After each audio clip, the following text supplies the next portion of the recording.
ವಾದ್ಯ ಸೌಂಡ್ ಬರೋದಕ್ಕೆ ಆ ನಾಲ್ಗೆನೇ ಮುಖ್ಯ ಕಾರಣ. ನಮ್ಮ ತಂದೆಯವರು ಏನೆಲ್ಲ ಒಂದು ಮಾಡಿ ಇಟ್ಕೊಂಡಿದ್ರು ಅದು ನನಗೆ ಅಲ್ಲಿ ಸಹಾಯ ಆಯಿತು. ರೇಗಪ ರೇಗಪ ರೇಗಪ ರೇಗಪ ರೇಗ ರೇಗ ಹೊಸದಾಗಿ ಒಂದು ಕಲ್ಪನೆ ಮಾಡಿಕೊಂಡು ಜಪಾನ್ನಲ್ಲಿ ನಾವು ಅದನ್ನು ನುಡಿಸಿದ್ವಿ. ಚಿನ್ನದ ಕೆಲಸ ಮಾಡೋದಕ್ಕೆ 1000 ಜನ ಇದ್ದಾರೆ, ಮೋರ್ಚಿಂಗ್ ನುಡಿಸೋದಕ್ಕೆ ಯಾರೂ ಇಲ್ಲ. ಬಾ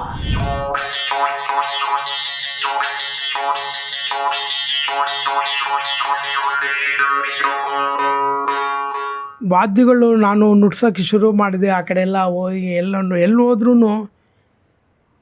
89ರಿಂದ ಈಗ 2016 ಆದ್ರೂ ನಾವೆಲ್ಲರೂ, ನಾನಾಗಲಿ ನನ್ನ ತಂಗಿ ಆಗಲಿ ಎಲ್ಲೂ ಹೋಗಿ ನುಡ್ಸಿದ್ರು ಮೋರ್ಚಿಂಗಲ್ಲೆಲ್ಲ ಈ ಥರದ್ದೆಲ್ಲ ನುಡ್ಸೋದಕ್ಕೆ ಸಾಧ್ಯತೆಗಳಿದೆಯಾ, ನಾವು ಇವತ್ತೇ ಕೇಳ್ತಾ ಇರೋದು, ಈ ಥರದ ಮೋರ್ಚಿಂಗ್ ನಾವು ಇವತ್ತೇ ಕೇಳ್ತಾ ಇರೋದು ಅಂತ ಹೇಳ್ತಾ ಇದ್ದಾರೆ.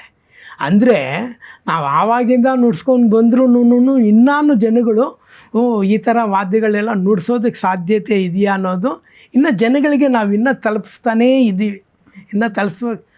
ಆದರೆ ಇದು ನಿರಂತರ. ಇದು ನನಗೆ ಅಂದರೆ ಈ ವಾದ್ಯದಲ್ಲಿ ಮುಂದಿನ ಪೀಳಿಗೆ ಬರೋರು ನಾವು ಏನು ಮಾಡಿದ್ದೀವಿ ಅದಕ್ಕಿಂತ ಇನ್ನೂ ಒಂದು ಹೆಜ್ಜೆ ಮುಂದೆ ಹೋಗಬೇಕು, ಒಂದು ಹೆಜ್ಜೆ ಅಲ್ಲ 10 ಹೆಜ್ಜೆ ಮುಂದೆ ಹೋಗಬೇಕು. ಆ ವಾದ್ಯದ ಏನೇನು ಸಾಧ್ಯತೆಗಳು ಇನ್ನೂ ಎಷ್ಟೆಲ್ಲ ಇದೆ ಅದನ್ನೆಲ್ಲ ಅವರು ನುಡಿಸಿ ತೋರಿಸ್ಬೇಕು. ಅವರ ಒಂದು ಸಾಮರ್ಥ್ಯ. ಇದು ನನ್ನ ಅನಿಸಿಕೆ ಮುಂದಿನ ಪೀಳಿಗೆಗೆ. ಅದೇ ಎಲ್ಲ ಸರಿ. ರಾಜಶೇಖರ್ ಅವರೇ, ಇದು ತಯಾರಾಗೋದು ಎಲ್ಲಿ? ಇದು ನಮ್ಮ ವಾದ್ಯ ಇದೆಯಲ್ವಾ, ಇಲ್ಲಿ ಮಾರ್ತಾರೆ ನನಗೆ ಗೊತ್ತಾದರೆ ತಯಾರು ಮಾಡೋ. ಹೌದು.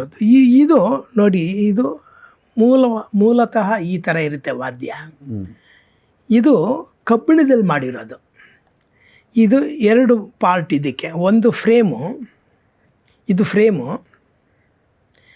ಇದು ಟಂಗ್ ಅಂದರೆ ನಾಲಿಗೆ. ಈಗ ವಾದ್ಯಕ್ಕೆ ಮಾತಾಡೋದಕ್ಕೆ ನಮ್ಮ ನಾಲಿಗೆ ಹೇಗೆ ನಾವು ಬಳಸ್ತೀವಿ, ಈ ವಾದ್ಯ ಸೌಂಡ್ ಬರೋದಕ್ಕೆ ಆ ನಾಲಿಗೆನೇ ಮುಖ್ಯ ಕಾರಣ. ಮೊದಲಿಗೆ ಇದರ ಯಾವ ರೀತಿ ಇದನ್ನು ನುಡಿಸ್ತೇವೆ ಅನ್ನೋದನ್ನು ನಾನು ಹೇಳ್ಬಿಡ್ತೇನೆ. ಈ ಫ್ರೇಮ್ ಭಾಗ ಏನಿದೆ, ಈ ಫ್ರೇಮ್ ಭಾಗದ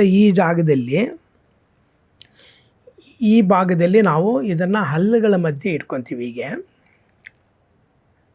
ಹಲ್ಲುಗಳ ಮಧ್ಯೆ ಹೀಗಿರುತ್ತೆ.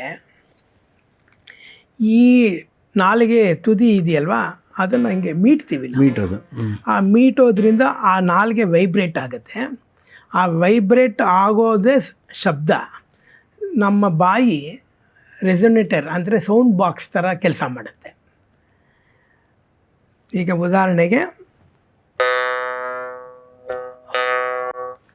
ಇದರಲ್ಲಿ ಏನಿಲ್ಲ, ವೆರಿ ಬೇಸಿಕ್ ಸೌಂಡು.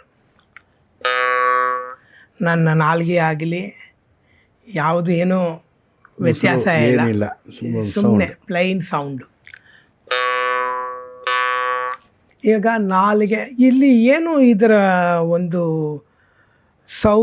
ಇದು ಸೌಂಡ್ ಪ್ರೊಡಕ್ಷನ್ ವೇರಿಯೇಷನ್ ಆಗೋದು ಏನು ಅಂದರೆ, ನಮ್ಮ ಬಾಯಿಯ ಗಾತ್ರ ಬದಲಾದಾಗ. ಈಗ ನಾವು ಮಾತಾಡುವಾಗ ನಾಲಿಗೆಯಲ್ಲಿ ಎಷ್ಟೊಂದು ಬದಲಾವಣೆಗಳಾಗುತ್ತೆ, ಹಾಗೆ ಈ ವಾದ್ಯದ ಸೌಂಡ್ಗಳು ಬರೋದಕ್ಕೆ ಬದಲಾವಣೆ ನಮ್ಮ ನಾಲಿಗೆ ಗಾತ್ರ. ಇವಾಗ ಉದಾಹರಣೆಗೆ ಲಾ ಲಾ ಲಾ ಲಾ ಲಾ ಲಾ ಲಾ ಲಾ ಅಂದರೆ ನಾಲಿಗೆ ಹೆಂಗೆ ಕೆಲಸ ಮಾಡುತ್ತೆ.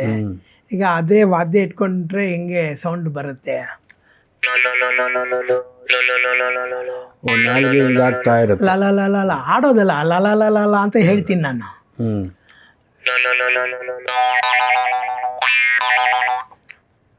ಇದು combination of so many things ಈ ಸೌಂಡ್ ಬರೋದಕ್ಕೆ.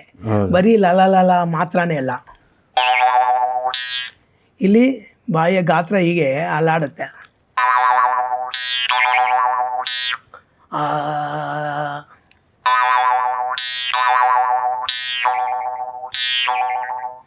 ಇಲ್ಲಿ ಬರೀ ಬಾಯಿ ಗಾತ್ರ ಮಾತ್ರನೇ ವ್ಯತ್ಯಾಸ ಆಗ್ತಾ ಇರೋದು, ನಾಲ್ಗೆ ಏನು ಕೆಲಸನೇ ಇಲ್ಲ ಇಲ್ಲಿ. ಆ ಕೊನೆ ನಾನು ಅಂತ ಹೇಳೋದೇ ಆ ಸೌಂಡ್ ಬರೋದಕ್ಕೆ.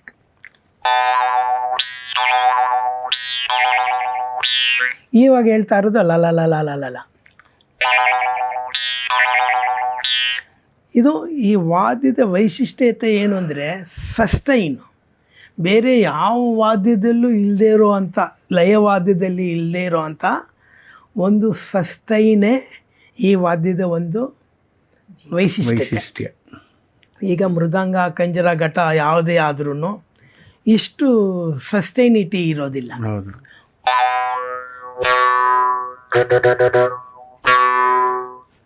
ಅಷ್ಟು ದೀರ್ಘ. ನಮ್ಮ ತಂದೆಯವ್ರು ನುಡಿಸಿದ್ರೆ ಇನ್ನೂ ದೀರ್ಘವಾಗಿ ಆ ಸಸ್ಟೈನಿಟಿ ಇರುತ್ತೆ. ನಮಗೆಲ್ಲ ಆ ತಾಕತ್ತಿಲ್ಲ. ತಾಕತ್ತು ಇಲ್ಲ, ಜೊತೆಗೆ ಸಾಧನೆಯೂ ಸೀಮಿತ.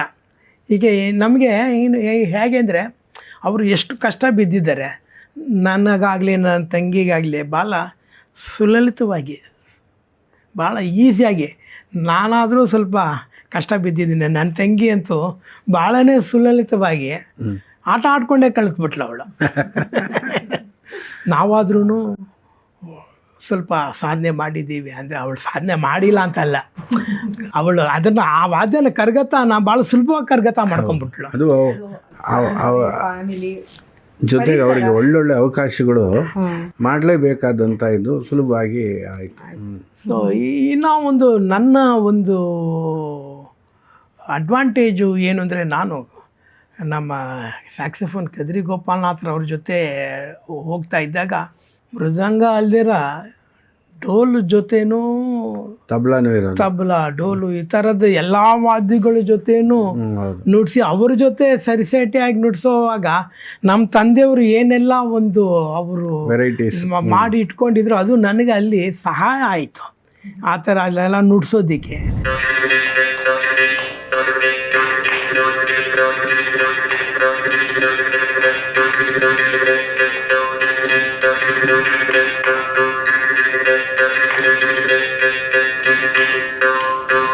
ಬಟ್ ಏನು ಅಂದರೆ ನಮ್ಮ ತಂದೆಯವರಿಗೆ ಅಷ್ಟೊಂದು ಅವಕಾಶ ಅವ್ರ ಕಾಲದಲ್ಲಿ ಅವ್ರ ಜೊತೆ ನುಡ್ಸೋದಕ್ಕೆ ಇರಲಿಲ್ಲ.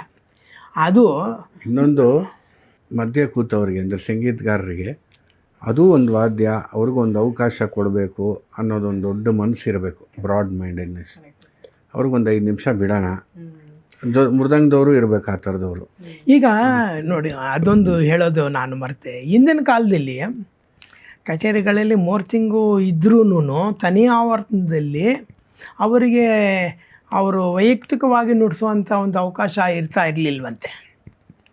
ಮೃದಂಗದವರು ನುಡಿಸಿ ಕೊನೆಗೆ ಇನ್ನೇನು ಮೊಹರ ಮುಕ್ತಾಯ ನುಡಿಸೋವಾಗ ಕೊರಪೂ ಇರಲಿಲ್ಲ. ಮೊಹರ ಮುಕ್ತಾಯದಲ್ಲಿ ಅವರು ಕಣ್ಣು ಹಿಂಗೆ ಬಿಟ್ಟು ನೋಡಿ ನುಡ್ಸೋನೋ ಥರ ಆವಾಗ ಅಲ್ಲಿ ಸೇರ್ಕೋಬೇಕಾಗಿತ್ತಂತೆ. ನಾನು ಕೆಲವು ರೆಕಾರ್ಡಿಂಗ್ಗಳನ್ನು ಕೇಳಿದ್ದೀನಿ ಆ ಥರದ್ದು. ಏನು ಆ ಥರದ್ದು ಒಂದು ಕಾಲಘಟ್ಟ. ಅಲ್ಲಿಂದ ಈ ಮೋರ್ಚಿಂಗ್ ವಾದ್ಯದ ಬೆಳವಣಿಗೆ ಆಗಿದ್ದು ಇವತ್ತು ಅಲ್ಲಿ ಏನೋ ಅವಕಾಶಗಳೇ ಸಿಗದೇ ಇರುವಂಥ ಕಾಲದಿಂದ ಇಟ್ಕೊಂಡು ಈ ವಾದ್ಯವನ್ನೇ ಇಟ್ಕೊಂಡು ಒಂದು ಕಾರ್ಯಕ್ರಮ ಕೊಡೋ ಹಾಗೆ ಮೋರ್ಚಿಂಗ್ ತರಂಗ ಅಂತ ಎಲ್ಲ ಮಾಡಿ. ಈಗ ನಮ್ಮ ಅಣ್ಣ ಹೋಗಿ ಆದಮೇಲೆ ನಮ್ಮ ತಂದೆಯವ್ರಿಗೆ ವಯಸ್ಸಾದ್ಮೇಲೆ ಅವ್ರಿಗೂ ಅಷ್ಟು ನುಡ್ಸೋಕ್ಕಾಗದೇ ಇರೋವಾಗ ನಮಗೆ ಅನುಕೂಲವಾಗಿ ಸಿಕ್ಕಿದ್ದು ಅಂದರೆ ನಮ್ಮ ಭಾಗ್ಯಲಕ್ಷ್ಮಿ ಮಗ ಲಿಖಿತು, ಮತ್ತು ಇನ್ನೊಬ್ಬ ತಂಗಿ ಅವನ ಮಗ, ಅವನು ಮೋರ್ಚಿಂಗ್ ನುಡಿಸ್ತಾನೆ. ಅವನು ಮೈಸೂರು PG ಲಕ್ಷ್ಮೀನಾರಾಯಣ ಅವ್ರ ಹತ್ರ ಮೃದಂಗ ಪಾಠ ಕಲಿತ, ಜೊತೆಗೆ ಮೋರ್ಚಿಂಗು ನುಡಿಸ್ತಾನೆ. ಸೊ ನಮ್ಮ ತಂದೆಯವರು ಅವರ ಉಪಸ್ಥಿತಿ ಇಲ್ಲದೆ ಇರೋವಾಗ ನಾವು 4 ಜನ ಮೋರ್ಚಿಂಗ್ ತರಂಗಗಳನ್ನ ಕಂಟಿನ್ಯೂಷನ್ ಮಾಡಿಕೊಂಡು ಕಳೆದ ವರ್ಷ ಜಪಾನ್ನಲ್ಲಿ ಒಂದು ಮೋರ್ಚಿಂಗ್ ಫೆಸ್ಟಿವಲ್ ಆಯಿತು.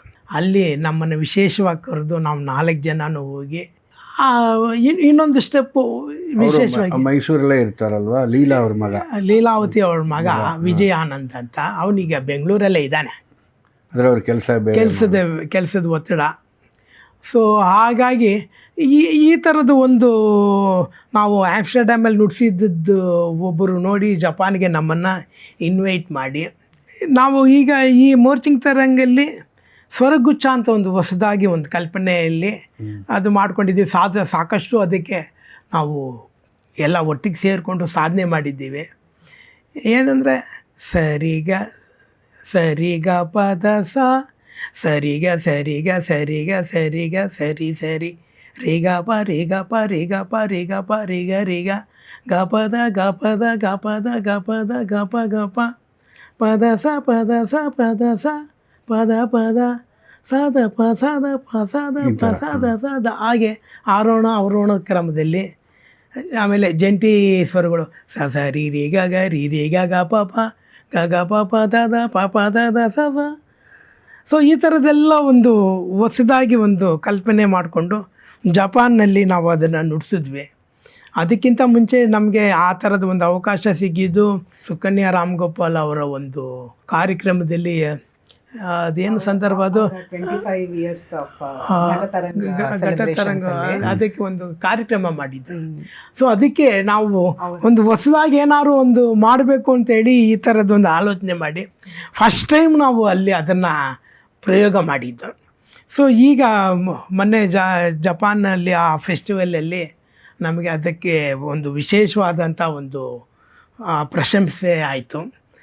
ಆಮೇಲೆ ಈ ವಾದ್ಯದ ಬಗ್ಗೆ ನಾವು ಎಲ್ಲದಕ್ಕಿಂತ ಒಂದು ಹೆಮ್ಮೆ ಏನು ಅಂದರೆ, ಇದು ನಮ್ಮ ದೇಶದಲ್ಲಿ ಅಲ್ದಿರ ಹೊರಗಡೆನೂ ಇದೆ.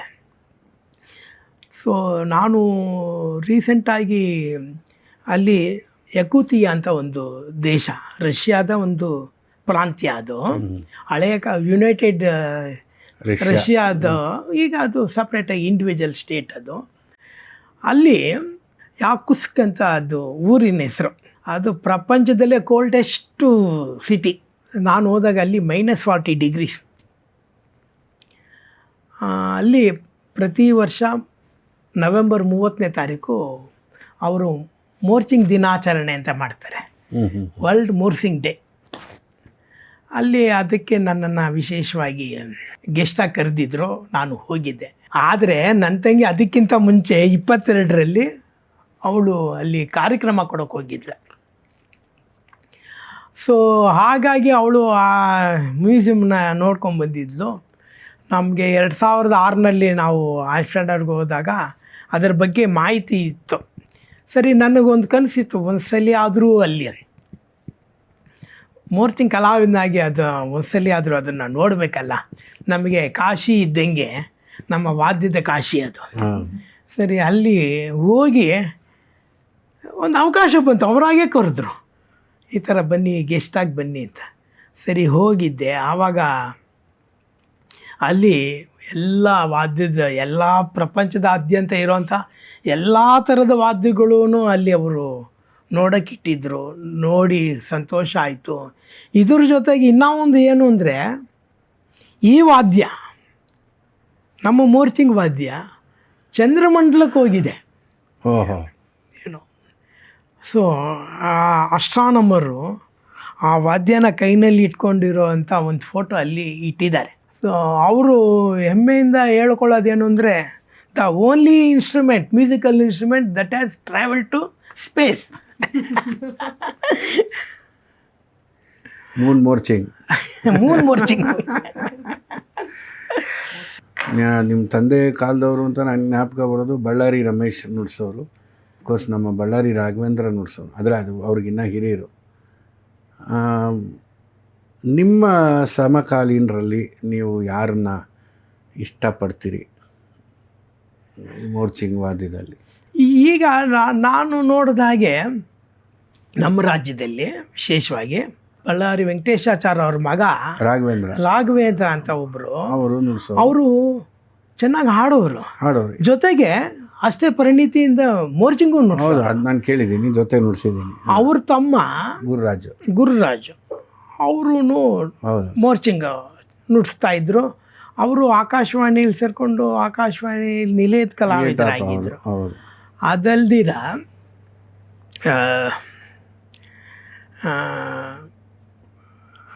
SV ಬಾಲಕೃಷ್ಣ, SV ಗಿರಿಧರ್ ಅಂತ ಅವರು ಒಂದಷ್ಟು ಸಾಕಷ್ಟು ಮೃದಂಗದ ಜೊತೆಗೆ ಈ ವಾದ್ಯವನ್ನು ನುಡಿಸ್ತಾ ಇದ್ರು. ಆಮೇಲೆ ಅವರು ಹೆಚ್ಚಾಗಿ ಹೊರಗಡೆ ದೇಶಕ್ಕೆ ಹೋಗೋವಾಗ ಈ ವಾದ್ಯದ ಒಂದು ನಮ್ಮ ದೇಶದ ವಾದ್ಯದವನ್ನು ಅದರ ಒಂದು ರುಚಿಯನ್ನು ಅಲ್ಲಿನ ಜನಗಳಿಗೆ ತೋರಿಸಿದ್ದಾರೆ.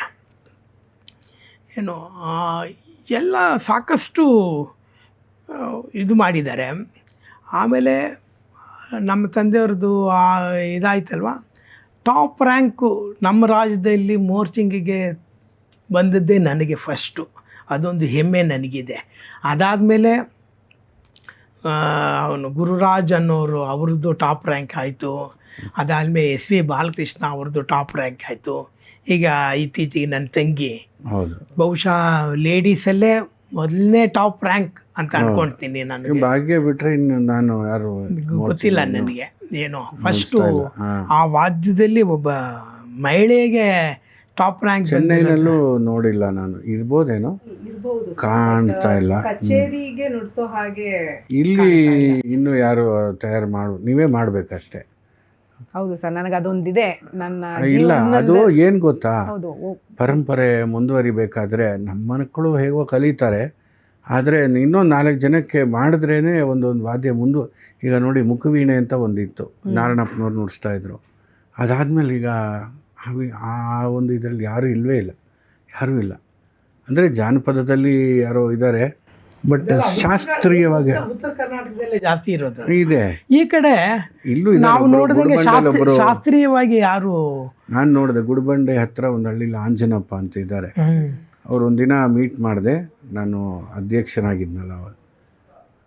ಸ್ವಾಮಿ, ನಾನು ಶಂಕರಾಭರಣ ಭೈರವಿ ನುಡಿಸ್ತಾ ಇದ್ದೆ, ನನಗೇನೂ ಆಗಲಿಲ್ಲ. ಇವಾಗ ಸಿನಿಮಾ ಮಾಡಿ ನುಡಿಸ್ತೀನಿ, ಹೊಟ್ಟೆ ಪಾಡು. ಅಂದರೆ ಈ ಥರ ನೀವು ಈ ಕಚೇರಿಗಳ ಜೊತೆ ಪಾಠದ ಕ್ರಮನೂ ಇಟ್ಕೋಬೇಕು. ಅಂದರೆ ಪಾಠ ಹೇಳೋದು ನೀವು ಶುರು ಮಾಡಿ, ಬರ್ತಾರೆ. ಇಬ್ರಿಗೂ ಅದೇ ಕೇಳ್ಕೊಳ್ತಾ ಇರೋದು ನಾನು. ನಿಮ್ಮ ಮನೆಯವರು ಕಲ್ತು ಬಿಡುತ್ತೆ, ಯಾರು ಕಂಟಿನ್ಯೂ ಮಾಡಲ್ಲ. ಅದೇ ಒಂದು ಲಾಂಗ್ ಟರ್ಮಲ್ಲಿ.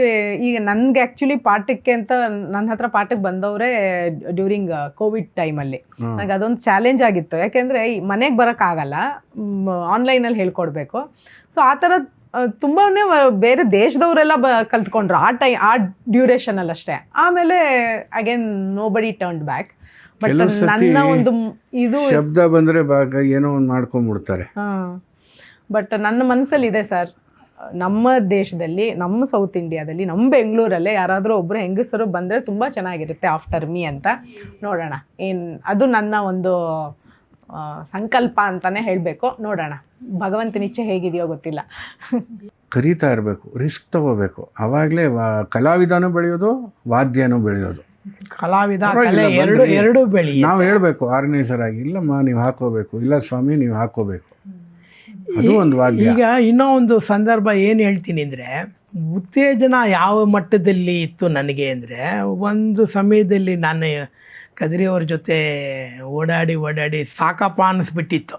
ಯಾಕೆಂದರೆ ನನಗೂ ಇನ್ನೂ ಆವಾಗ ಮದುವೆ ಆದ ಹೊಸ್ದು ಎಲ್ಲ ಬಿಟ್ಟು ನಾನು ಇವ್ರ ಜೊತೆ ಸುತ್ತಾ ಇದ್ದಾಗ, ಅಣ್ಣ ಸಾಕಣ್ಣ ಬಿಡಿ ಅಣ್ಣ, ನಾನು ಹೆಂಗೋ ಚಿನ್ನದ ಕೆಲಸ ಇದೆ, ನಾನು ನೋಡಿಕೊಂಡು ಇರ್ತೀನಿ ಅಂತ ಹೇಳಿದ್ರೆ, ಅವರೊಂದು ಮಾತು, ನಾನು ಉತ್ತೇಜನಕ್ಕೆ ಹೇಳ್ತಿದ್ದೀನಿ, ಅವರೊಂದು ಮಾತು ಹೇಳಿದ್ರು, ರಾಜಶೇಖರ್ ನೋಡು, ಚಿನ್ನದ ಕೆಲಸ ಮಾಡೋದಕ್ಕೆ 1000 ಜನ ಇದ್ದಾರೆ, ಮೋರ್ಚಿಂಗ್ ನುಡ್ಸೋದಕ್ಕೆ ಯಾರೂ ಇಲ್ಲ, ಬಾ. ಆ ಥರದ ಉತ್ತೇಜನ ನಾನು ಇವತ್ತು ಈ ಮಟ್ಟಕ್ಕೆ ಬೆಳಿಬೇಕು ಅಂದರೆ ಆ ಉತ್ತೇಜನದ ಮಾತು ಏನು ನಮಗೆ. ಈಗ ಏನಾಗೋಯ್ತು ಅಂದರೆ, ನಮಗೆ 2 ಉದ್ಯೋಗ ನಮ್ಮ ಕುಟುಂಬದಲ್ಲಿ, ಒಂದು ಚಿನ್ನದ ಕೆಲಸ, ಇನ್ನೊಂದು ಮೋರ್ಚಿಂಗ್. 2 ಮೆಟಲ್ಗೆ ಸಂಬಂಧಪಟ್ಟಿದ್ದು. ಹೌದು. ಆದ್ದರಿಂದ